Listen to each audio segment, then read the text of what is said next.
পরিষ্কার ভাষায় বলছি, খেলা হবে যারা বলতা, যখন তোমরা স্লোগান দিয়েছ তখন আমরা খেলার মাঠে ছিলাম। এই 15 বছরের ভিতরে আমরা সাতলা চত্বরেও ছিলাম, 15 বছরের ভিতরে ঢাকা গ্রামও ছিলাম, 15 বছরের ভিতরে রাজপথে মিছিল মিটিংয়ে ছিলাম, আন্দোলন সংগ্রামে ছিলাম। তোমরা খেলার কথা বলেছ, আমরা খেলার মাঠে ছিলাম। জেলখানায় যাওয়ার আগে যেই ভাষায় যেই শক্তি দিয়ে কথা বলেছি, জেল থেকে বের হইয়া সেই ভাষায় সেই শক্তি দিয়ে কথা বলি।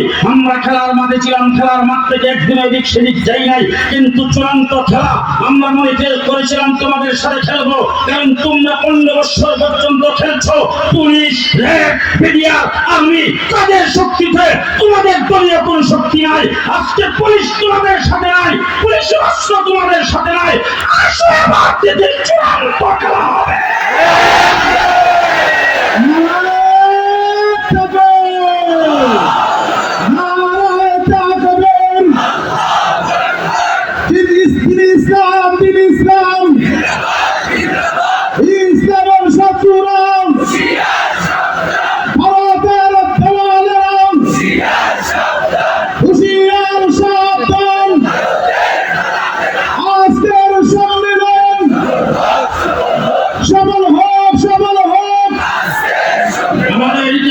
তোমরা বলে দিয়েছ, জাতিকে আমাদের ইতিহাস স্মরণ করতে তোমরা দেও নাই, ইতিহাসকে তোমরা বিকৃত করেছ।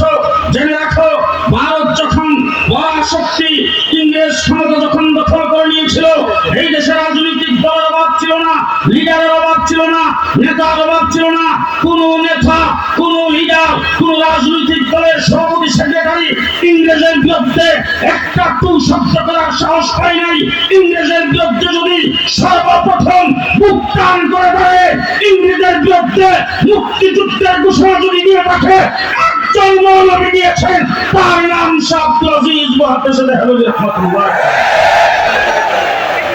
আব্দুল আজিজ মুহাদ্দিস দেহলভী রাহমাতুল্লাহ আলাইহি সভা আমরা তার উত্তরসূরি দিল্লির জামে মসজিদের মিম্বরে দাঁড়ায় আব্দুল আজিজ মুহাদ্দিস দেহলভী বলছেন, ও ভারতবর্ষের মুসলমানেরা, তোমরা দারুল হরবের কবলিত হয়ে গেছো, তোমরা তোমাদের রাষ্ট্র দারুল হরব হয়ে গেছে, শত্রু কবলিত দেশ। এই দেশকে স্বাধীন করার জন্য তোমাদের প্রত্যেকটা মুসলমানের জন্য মুক্তিযুদ্ধ করা ফরজ।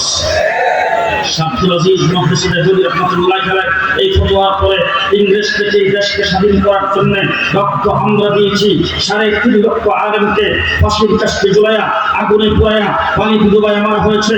3.5 লক্ষ কোরআনের কপি আগুন দিয়ে জ্বালানো হয়েছে।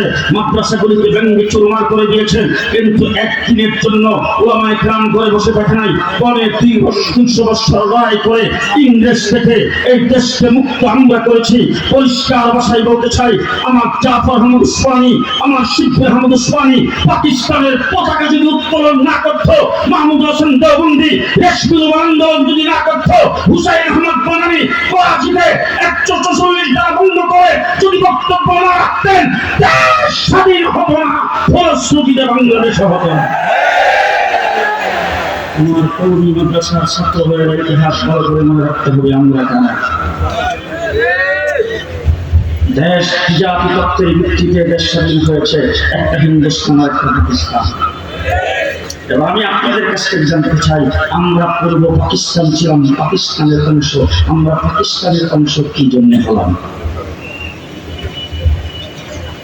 বলেন?